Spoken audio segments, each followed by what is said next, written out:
n'existait pas dans nos langues. Nous étions africains. Les missionnaires avaient reçu des instructions précises pour convaincre les Africains que tout ce qui était africain était mauvais, tandis que tout ce qui était européen était meilleur et plus désirable.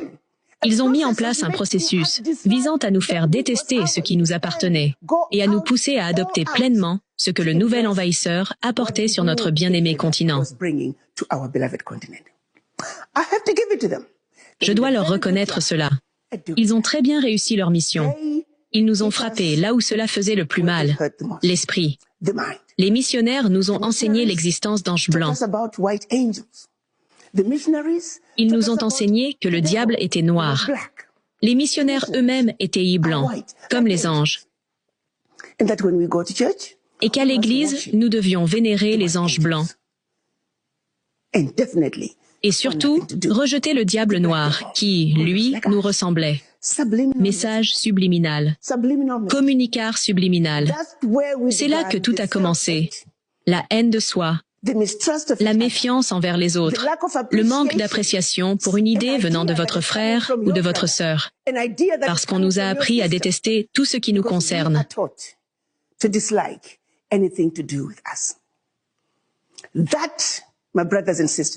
Mes frères et sœurs, voilà le premier niveau, le tout premier niveau de la destruction de l'Africain, l'esprit. Ensuite, ils ont poursuivi avec la colonisation, une méthode systématique pour dire, maintenant que nous avons fait croire aux Africains que tout ce qui était africain était mauvais et que tout ce qui était européen était meilleur, passons à l'étape suivante. C'est ainsi qu'ils se sont réunis à Berlin et ont décidé de découper notre pays, ou plutôt notre continent. Ils se sont donc rencontrés à Berlin, en Allemagne, à l'invitation du chancelier allemand de l'époque, Bismarck, précisément pour élaborer cette stratégie qui, encore une fois, garantirait qu'Afrique et ses enfants soient à jamais vaincus et dominés.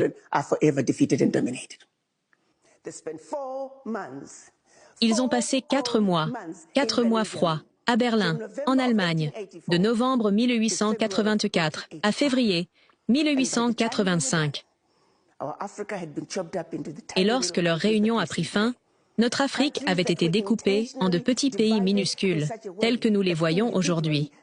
Des pays intentionnellement divisés de manière à ce que, pris individuellement, ils ne puissent jamais survivre et soient même facilement exploitables. L'objectif principal était de s'assurer qu'ils puissent continuer à exploiter les riches ressources naturelles.